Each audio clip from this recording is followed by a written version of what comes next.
He'd killed for less, built an empire on blood, never flinched until she walked into his club with another man's jacket on her shoulders. Something inside him snapped, something primal, possessive, mine, but she didn't know who he was, didn't know the monster watching her from the shadows had just decided she'd never belong to anyone else. Welcome to Mafia stories where mafia bosses rule the night, power is earned in blood, and love is the most dangerous weapon. Subscribe and enter a world where bosses rise, hearts fall, and secrets destroy empires. Chen Long didn't believe in fate until the night Nana Davis stumbled into his casino wearing a red dress that should have been illegal. He sat in the private booth overlooking the floor, whiskey untouched, watching his empire pulse with money and sin. The Dragon's Den wasn't just a casino, it was a fortress. A kingdom built on fear, loyalty, and the kind of power that made politicians bow and rival syndicates think twice. Chen had inherited the Korean mafia at 25 when his father was murdered. Now, at 32, his name alone could silence a room. Tattoos of dragons and phoenixes coiled up both arms, disappearing beneath expensive suits that hid the violence underneath. His face was sharp, beautiful in a dangerous way, high cheekbones, intense dark eyes, a jaw that could cut glass. Women threw themselves at him, men feared him. He felt nothing. Until her. Nana moved through the crowd like she didn't belong there, and she didn't. Curves that defied the sleek, angular women who usually haunted his casino. Dark skin that glowed under the chandeliers. Natural hair pulled back, revealing a face so striking Chen forgot to breathe. She was arguing with someone on her phone, frustration clear in every gesture. Something in his chest cracked open. He didn't know her, didn't know why his heart was suddenly pounding like he'd been shot, but every instinct screamed the same word, mine. Boss, his second-in-command Yi appeared at his elbow. Problem. Who is she? Chen's voice was rough. Yi followed his gaze. Never seen her before, want me to find out. Everything now. The next morning, Chen had a file on his desk. Nana Davis, 26, financial analyst, Nigerian, raised in London, moved to Seoul 6 months ago for work, no criminal record, no connections to any syndicate, clean, innocent. Completely off limits. Chen stared at her photo, a professional headshot that didn't capture the fire he'd seen in her eyes. His fingers traced the edge of the paper. He should forget her. He'd built his life on control, on keeping business and pleasure separate, on never letting anyone close enough to become a weakness. But he couldn't stop seeing her in that red dress. That evening, Chen found himself at the coffee shop near her office building. He told himself it was reconnaissance, due diligence. She'd entered his territory, he needed to understand why. The lie tasted bitter.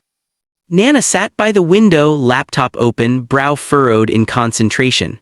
She wore professional clothes that somehow made her more beautiful, a fitted blazer over a silk blouse, her curves impossible to hide. She bit her lip while she worked, and Chen's hands clenched around his untouched Americano.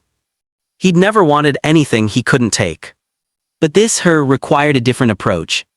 When she stood to leave, Chen moved, not toward her, just near, close enough that when she grabbed her bag, she stumbled slightly and he was there to steady her. Careful, he said softly. Nana looked up and their eyes met. Time stopped. She was even more beautiful up close. Full lips, expressive eyes that widened slightly at the contact, skin smooth and warm under his hand on her elbow. She smelled like cocoa butter and something sweet. Thank you, she said, her accent a mix of British precision and something warmer. She pulled back gently and Chen let her go even though every cell in his body screamed to hold on. You're welcome. She smiled polite, brief, and walked away. Chen stood there like an idiot, watching her disappear into the Seoul evening, his heart doing things he didn't understand. Yi materialized beside him. Boss, you can't be serious. Find out everywhere she goes, everywhere. Sorry. I'm not asking. Over the next week, Chen learned Nana's routine better than his own. Morning coffee at 7:15, lunch at the noodle shop on Tuesdays and Thursdays, evening run through the park on Wednesdays, grocery shopping on Saturdays. She had friends from work but kept to herself mostly. She smiled at strangers, helped an elderly woman with groceries, laughed at a street performer's jokes. She was kind, genuine, everything his world wasn't. Chen found himself arranging his schedule around glimpses of her, a walk past her office, a late-night drive by her apartment to make sure the lights came on, that she was safe. He told himself he was being cautious, protective. The truth was more dangerous, he was falling. The catalyst came on a Friday night. Nana's company was celebrating a major deal at an upscale restaurant. Chen owned it, though few people knew. He sat in the private dining room upstairs, supposedly reviewing contracts, actually watching the security feed of the floor below. Watching her. She wore a black dress that hugged every curve, her hair styled in elegant curls. She looked nervous, out of her element among the corporate sharks celebrating around her. Then one of them, a senior analyst named Robert, put his hand on her lower back. Chen's vision went red. He watched Nana stiffen, watched her politely step away, watched Robert follow, lean in closer, whisper something that made her uncomfortable. Chen was moving before he realized it. He appeared at their table like a shadow materializing, his presence silencing conversations around them. Everyone in Seoul's business world knew his face, knew what the dragon tattoo peeking from his collar meant. "Mr. Chen," Nana's boss stammered, nearly dropping his glass. "We didn't know you were here. This is an honor." Robert, Chen said softly, ignoring everyone else. "You're fired." "What, sir? I leave now before I make you."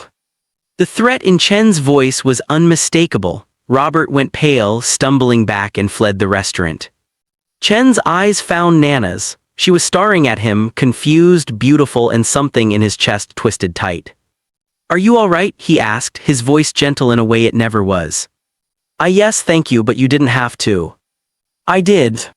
The weight of his gaze pinned her in place. Around them, her colleagues were whispering, shocked, but Chen didn't care. He just revealed his interest in front of witnesses, broken his own rules about never showing weakness. For her, he'd break every rule. "Who are you?" Nana whispered. Someone who couldn't look away. The next day, flowers arrived at Nana's apartment. Gardenias, her favorite, though she'd never told anyone in Seoul.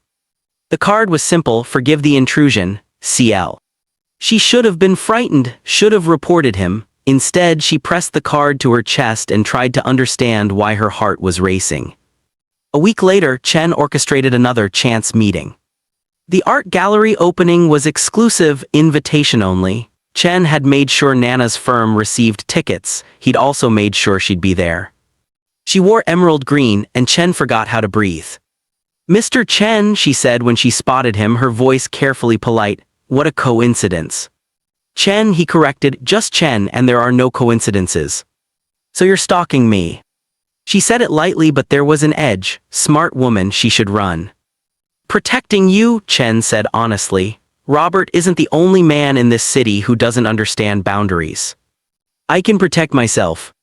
"I know." He stepped closer, close enough to smell her perfume, see the pulse fluttering in her throat. "But you shouldn't have to, not when I'm here." "Why?" Nana demanded, her eyes searching his. "Why me? You don't know me."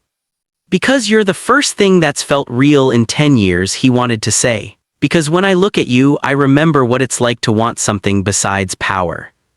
Instead, he said, "Let me take you to dinner, one meal. If you're uncomfortable, you never have to see me again." "And if I say no?" Chen's jaw tightened. "Then I'll disappear." But Nana, her name on his lips felt like a prayer. "I'm asking, not demanding. I may be a monster, but I'm trying to be a man for you." She studied him for a long moment, this beautiful, dangerous stranger who'd somehow inserted himself into her life. "One dinner," she finally said, "somewhere public." Relief flooded through Chen so intensely, it nearly brought him to his knees. "Anywhere you want." They had dinner at a small Nigerian restaurant Nana loved, far from the glittering world Chen usually inhabited. He was overdressed in his designer suit. She was radiant in casual clothes. He'd never been happier. Nana watched him struggle with the spicy jollof rice and laughed, actually laughed, and Chen decided he'd gladly burn his mouth every day to hear that sound. "So what do you actually do?" she asked, "besides rescue women and own half of Seoul?" Chen hesitated. The truth would send her running. A lie would poison anything between them. "I run a family business, import-export investments, some of it's complicated." Complicated meaning illegal. His silence was answer enough. Nana set down her fork. "You're Mafia." "Yes." "You should have led with that." "Would you be here if I had?" She didn't answer, which was answer enough. Chen leaned forward, his intensity focused entirely on her. I won't lie to you, Nana, my world is dangerous, dark, I've done things that would horrify you, but I'm begging for a chance to show you that I can be different, for you I can be better. People don't change, she whispered. They do for the right person. Later that night, Chen walked her home despite her protests. Seoul was beautiful under the stars, the city lights reflecting off the Han River. They walked in comfortable silence until they reached her building. Thank you, Nana said softly, for dinner, for being unexpectedly decent. Chen smiled and it transformed his face. The bar is low. With Mafia bosses, extremely.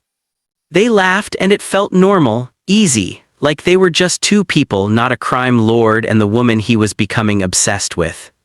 Can I see you again? Chen asked. Nana bit her lip, considering. Every rational thought said no, but her heart, traitorous, foolish, whispered yes.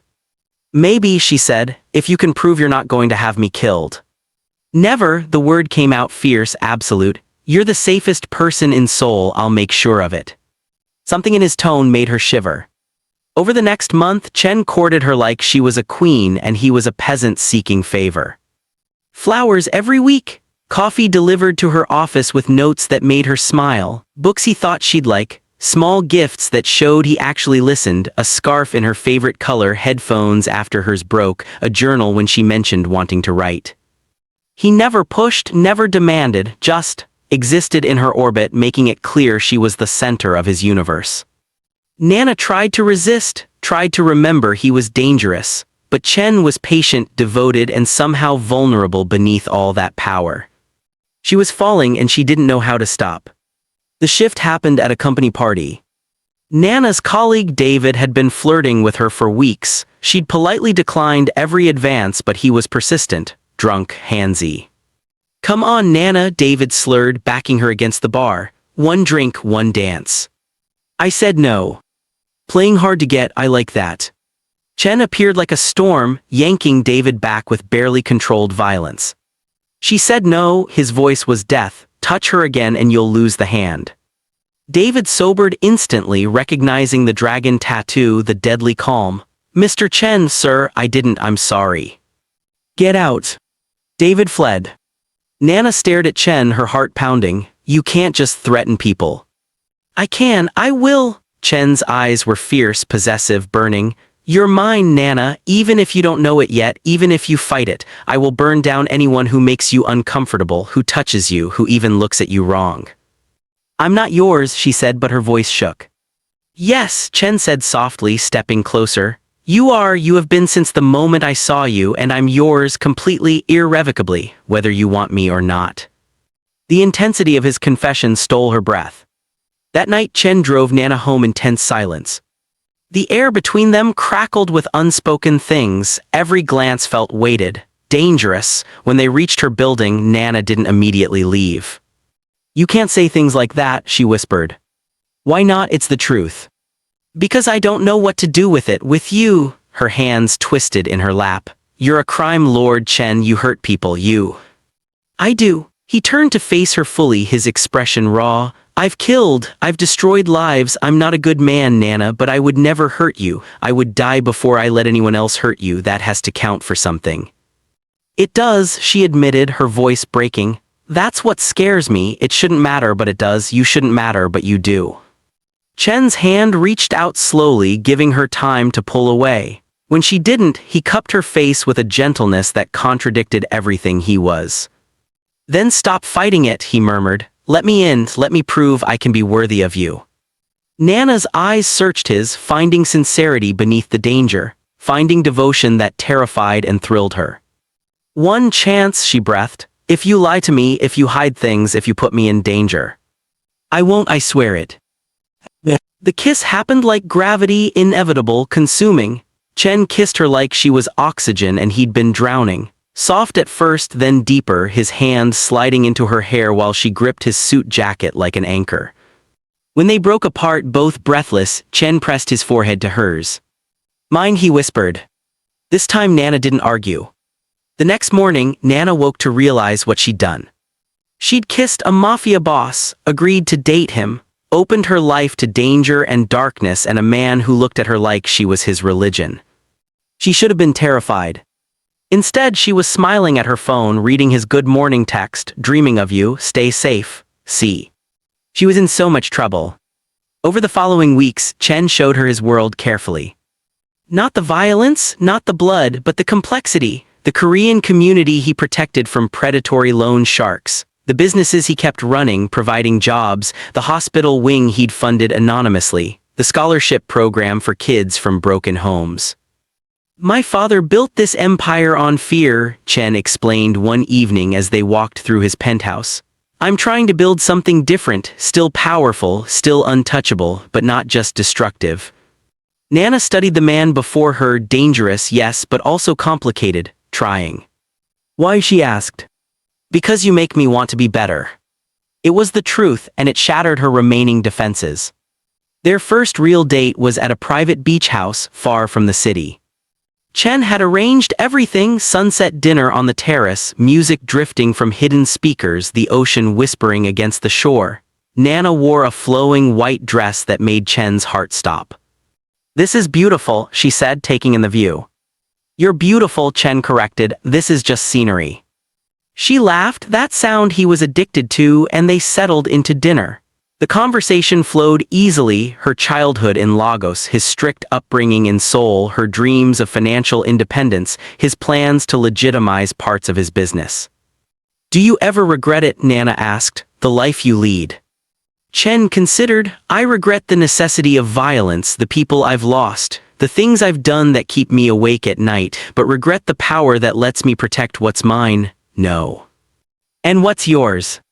His eyes locked on hers, right now you, only you. The intensity made her shiver. Later they walked the beach barefoot, shoes abandoned. Chen's jacket was draped over Nana's shoulders against the evening chill. His hand held hers like she might disappear. The moon painted silver paths on the water. I've never felt this before, Nana admitted quietly. This, safe, even knowing what you are, maybe because of it. Chen stopped walking, turning her to face him. You are safe. I've assigned protection you'll never see. Every place you go is watched. Every person you interact with is vetted. You're the most protected person in Korea besides me. That should feel invasive. But it doesn't. No, she whispered, it feels like being cherished. Chen's control snapped. He kissed her under the moonlight, deep and claiming, his hands spanning her waist and pulling her close. Nana melted into him, her fingers threading through his hair, gasping when his lips traced her jaw, her neck. Chen, she breathed. Say it again. Chen. He groaned against her skin. I need you, God Nana, I need you like I need air. Then take me inside. What happened in that beach house was passion and tenderness woven together. Chen worshipped every inch of her, learning her curves, her sensitive spots, the sounds she made when he touched her just right. Nana explored the tattoos covering his body, dragons and phoenixes and symbols of power, tracing them with fingers and lips until he shuddered. They came together like a storm, intense and overwhelming, Chen whispering her name like a prayer while Nana clung to him like salvation. The world narrowed to just them, skin against skin, hearts pounding in sync, the exquisite tension building until they shattered together. After Chen held her close, his fingers tracing patterns on her shoulder. Stay, he murmured, move in with me, let me take care of you. Nana stiffened slightly. Chen, it's too fast. I don't care about fast or slow, I care about you, about this. He pressed a kiss to her temple. I love you, Nana, I've loved you since that first night, let me show you every day. The confession hung in the air, vulnerable and brave. Nana's eyes filled with tears. I love you too, but I'm scared. Of me. Of losing myself, of becoming just yours. Chen lifted her chin, his gaze fierce and tender. You could never be just anything. You're Nana Davis, brilliant, strong, beautiful, my equal, my partner. I don't want to own you, I want to build a life with you. Promise. On everything I am. She kissed him, and he tasted salt from her tears and sweetness from her trust. The next morning Nana woke alone. Panic seized her. Had he left, changed his mind, regretted the intimacy. Then she found the note, emergency at the office. Didn't want to wake you, there's breakfast in the kitchen, I'll call soon, see. Relief flooded through her, followed by embarrassment. She was already dependent on him, already anxious when he wasn't near. This was dangerous. Nana dressed quickly and called a cab, leaving before Chen returned. She needed space, perspective, time to think without his intoxicating presence clouding her judgment. Chen called 23 times before noon. Nana didn't answer. She was at her apartment trying to sort through her feelings when her door burst open. Chen stood there, disheveled and wild-eyed, his usual control shattered. "You left," he said, his voice rough. "Why did you leave?" "I needed to think." "About leaving me?" He crossed the room in 3 strides, gripping her shoulders gently but firmly. "Is that what this is? You're running." "I'm not running, I'm trying to be rational." "Rational?" Chen laughed bitterly. "There's nothing rational about us, Nana. There never was. I'm obsessed with you, addicted to you. You're in my blood and I won't let you go." "You're scaring me," she whispered, but it wasn't entirely true. "Good, be scared, be terrified, just don't leave me." His forehead pressed to hers. "I'll give you space if you need it. I'll slow down, but don't disappear. Don't make me wake up wondering if you're gone." Nana's hands came up to cup his face, feeling the tension there. "I wasn't leaving, I was just overwhelmed." "Then be overwhelmed here, with me, let me help." "You're what's overwhelming me, Chen." He smiled, small and broken. "I know, I'm sorry, I'm trying to be normal for you, but I don't know how. I've never felt like this." "Neither have I," she admitted. "That's what scares me. I've lost control. You've become everything too fast." "Is that so bad?" "It could destroy me if you change your mind." Chen's eyes blazed. "I will never change my mind. You are it for me, Nana, the only one, forever." They found a rhythm after that. Nana kept her apartment but spent most nights at Chen's penthouse. She maintained her job, her independence, while slowly integrating into his world. Chen introduced her to his inner circle, Yi, his second-in-command, and a few trusted lieutenants who treated her with reverent respect. She learned to navigate the duality of loving a man feared by thousands. Learned to smile at charity galas while knowing Chen had just handled a territorial dispute with brutal efficiency. Learned to kiss him goodnight while ignoring the gun he kept on the nightstand. It should have been impossible. Somehow it worked. 3 months in, the first real threat emerged. A rival syndicate, the Quan family, was making moves on Chen's territory. They'd been testing boundaries, pushing limits, seeing how far they could go. Then they saw Nana. Chen came home late one night, his jaw tight, rage simmering beneath his controlled exterior. "What's wrong?" Nana asked from the couch where she'd been reading. "Quan Minyi knows about you." Her blood ran cold. "Who?" "Head of the Quan family, my biggest rival." Chen poured whiskey with shaking hands. "He sent a message, a threat about you." "What kind of threat?" Chen downed the whiskey, "The kind that makes me want to burn his empire to ashes." "Chen, I won't let them touch you." He crossed to her, kneeling in front of the couch and gripping her hands. "I have men watching you every second. You're not going anywhere without security. This is temporary, I'll handle it." "How?" His smile was sharp and deadly. "However I need to." The next week was tense. Nana couldn't go anywhere without bodyguards. Chen was constantly on edge, jumping at every phone call, micromanaging her security. His stress bled into everything. "You need to sleep," Nana said one night, finding him in his office at 2 a.m. "I can't, not while you're in danger." "I'm fine, I'm here with you." Chen looked at her, exhaustion and fear warring in his expression. "If something happened to you because of me, I wouldn't survive it." Nana moved around the desk, settling in his lap. "Then trust your men, trust your plan, and come to bed." He buried his face in her neck. "I love you so much it terrifies me." "I know I love you too." The attack came on a Thursday. Nana was leaving work when the black van pulled up. She barely had time to scream before hands grabbed her, dragging her inside. Her phone clattered to the pavement. Chen's security detail arrived seconds too late. When Chen got the call, something inside him died. Then something darker was born. He assembled his men with cold, lethal precision. "Find her, I don't care what it costs, burn the city if you have to, bring her home." Yi had never seen his boss like this, controlled fury, absolute focus, barely contained violence. "We'll get her back, boss." We will, Chen agreed, loading his gun. And then I'm going to make Kwon Minyi wish he'd never been born. Nana woke in a warehouse, hands bound, head pounding. Kwon Minyi sat across from her, middle-aged and cruel-eyed. Ms. Davis, welcome. Let me go. Soon, first Chen Long needs to learn a lesson about respecting boundaries. He leaned forward. You're just a message, sweetheart, nothing personal. Terror clawed at her throat, but Nana forced herself to stay calm. Chen would come, she had to believe that. Chen found them in 4 hours.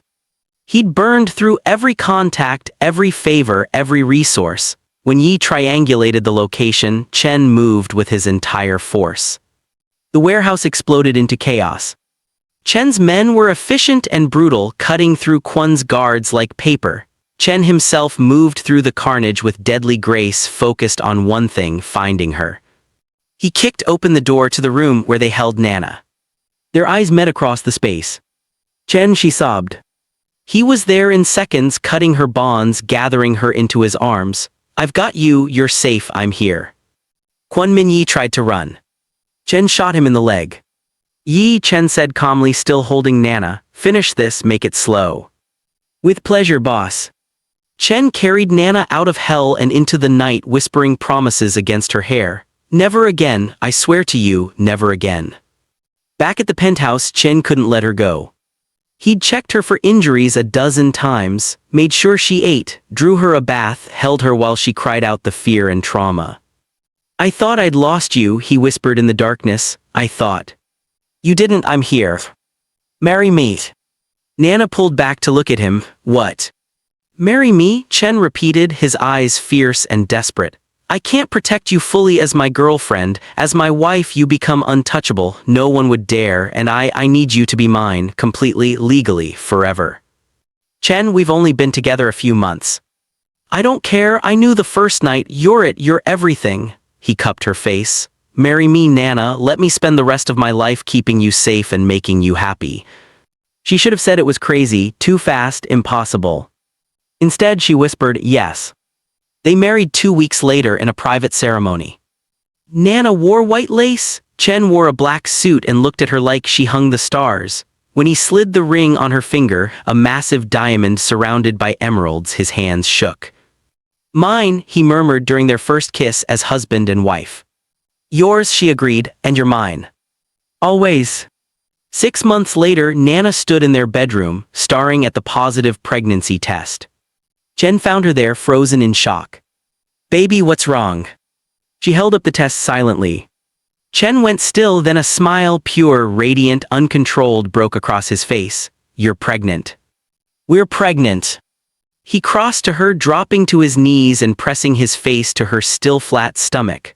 Hello, little one, I'm your father. I'm going to protect you and your mother with everything I am. Nana's hands threaded through his hair, tears streaming down her face. I love you, she whispered, my dangerous, devoted, impossible husband.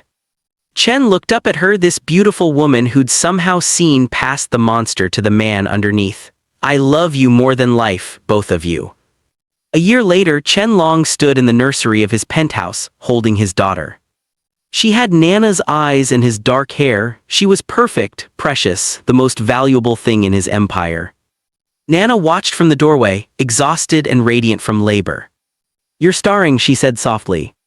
I'm memorizing, Chen corrected. This moment, this feeling, everything I never knew I wanted. He crossed to her, their daughter sleeping peacefully against his chest. Thank you, he murmured, kissing Nana's forehead, for taking a chance on a monster, for loving me, for giving me this. You're not a monster, Nana said. You're my husband, my love. The father of my child. Your monster, Chen amended with a smile. Mine, she agreed. And in that moment, the most feared Mafia boss in Seoul knew he'd found something worth more than all the power in the world. A family, love, home.